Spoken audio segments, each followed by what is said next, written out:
Hello, my name is Alex with Seismic Retrofit Pros.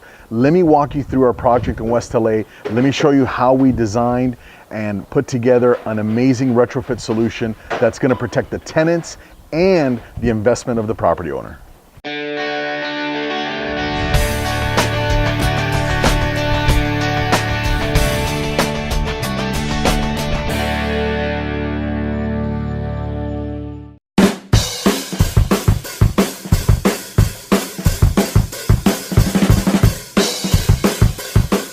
This is a 10-unit building. It's in West LA. We've got approximately a 40-foot opening in the rear, and it's got weak sides on the perpendicular on both sides. That means that it's basically got no side walls, right, on either side of the building. This is considered the weak side, but because the opening this way is greater than 80% of the roof or the second floor, it's considered weak in two directions. It's considered weak this way, considered weak this way. So the engineers came up with a moment frame. For this project, we chose a Simpson special moment frame. And you can see it's identified by those orange links. These yield links are actually made if the building suffers significant seismic movement. This is where the damage will occur. It'll prevent damage to the columns and to the beams. The idea is that this becomes a shock absorber, right? In the event these yield links got damaged, we would brace up the beam, take these links out, okay, and then just remove that, and that's it. That's the idea behind this. This is kind of like a little backup insurance. We prepared the building to be able to accept this, and this series of blocking in two directions and the clips are absolutely necessary to strengthen the building and prepare the wood part of the building to be able to perform well with the moment frame. You notice we put a ton of clips everywhere, and what we're trying to do is we're trying to increase the footprint of the connection so that the building transfers, the load transfers back to this moment frame, and it performs as it's designed. So let's go to the inside of the building a little deeper, and we're going to talk about the strong walls and how we reinforce it this way. Come on.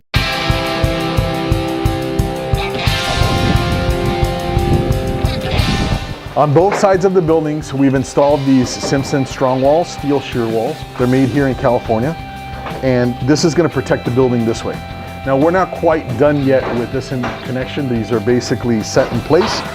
And up here, what we did is we did a solid blocking on both sides so that we can protect these screws and they don't blow out when the building moves in this direction also. See, most people don't understand that the building is gonna oscillate. It's gonna be a circular motion. If you look at any of the videos that we have of the Mexico City earthquake on our website, softwareretrofitpros.com, you'll see the office chairs actually moving in a circular pattern, right? So the building has to be protected in that same way so that it can prevent movements from those different axes. Below here, these strong walls are gonna be embedded in a big grade beam. And you can see all the rebar and all that stuff in here.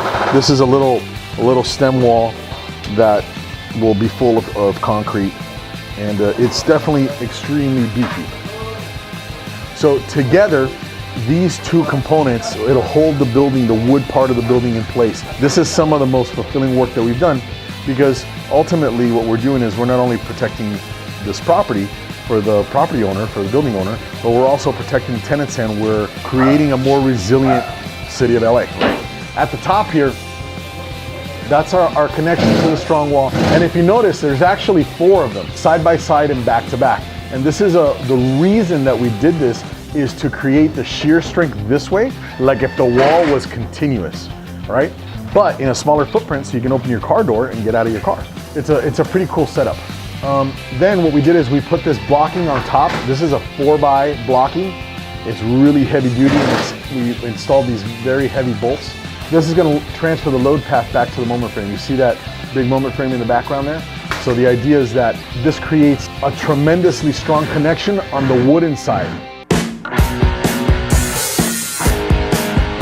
We're on the opposite side of the building, and this grade beam is exposed, so I want to show you a closer look of what we got here. This pattern was designed by the engineers, and it's going to create an anchor point for the strong walls.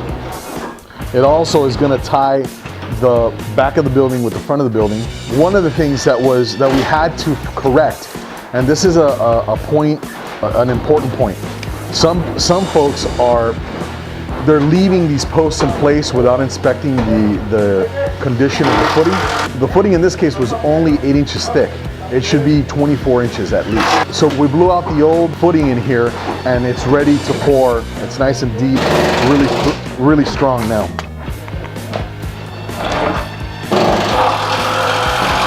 We're obviously gonna clean this out before we pour, but this is the existing pad. And the footing was only, in this section, I think it was only 8 or 9 inches. So now it's gonna be, you know, substantially deeper, and it didn't have any rebar on the bottom. It's gonna be about 24 to the bottom. So it's gonna be a lot stronger. See, one of the things you have to understand is you can't just overlook the existing stuff. You put in very strong, stiff, heavy concrete, heavy steel. You gotta connect this to wood that's really been deteriorated over a long time. So you gotta make sure that you strengthen the building so that everything works as it's properly designed. Before we go today, I want to show you the front of the building because it's also part of the retrofit, and I'll show you what we've done over there so far. So we're at the front of the building, and let me walk you through why this is a soft building also in the front. You look at the 2 garage door openings, and then you look at the second floor, and obviously the openings on the first floor are 20% or greater than the first floor. It's actually closer, probably like 80% opening on the first floor. So it's soft. So there's a couple things you have to do. In this case, we're gonna put strong walls, which are shear walls made by Simpson strong walls. And the PV stone, this whole face was covered with a facade of PV stone. So all this section here had a bunch of PV stone. The beam that's here now is undersized for the area. So we're gonna replace that beam, and then we're gonna remove this steel L, which is holding the old stone up. We're gonna put in the new strong wall here, put in the new beam on top, and the beams, it's 2 beams actually. They're gonna sit on this one right here. All right. And then we're gonna reframe this section here and cover it in stucco, and it's gonna be all good. The foundation, however, we're gonna have to excavate. I think this is a 6-foot excavation. So 3 feet this way, 3 feet that way, open it up, break out the footer, and be able to anchor into the new grade beam that's going to be in this section here. Relatively, compared to what we're doing in the rear, this is a lot less technical. We'll be ready to do the work in the front as soon as we're done in the rear. Should be a few days, and we'll definitely be sharing that with you as we progress. So now that we've walked you through this project, what do you think? Do you like the job we're doing? Do you have any questions about your job? Is your job similar to this? By the way, no 2 buildings are the same. We treat each building on its own merit. So we look at its condition, we look at how deteriorated the wood is or not, and we come up with solutions for it. We always want to strengthen the building so we can prepare it for the new elements that we're installing. In this case, on this side, it's going to be Simpson strong walls. In the rear, we have a moment frame and a series of strong walls.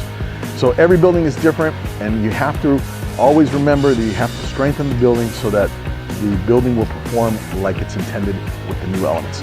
My name is Alex with Software Retrofit Pros, reminding you, you don't need a contractor. You need a team of pros.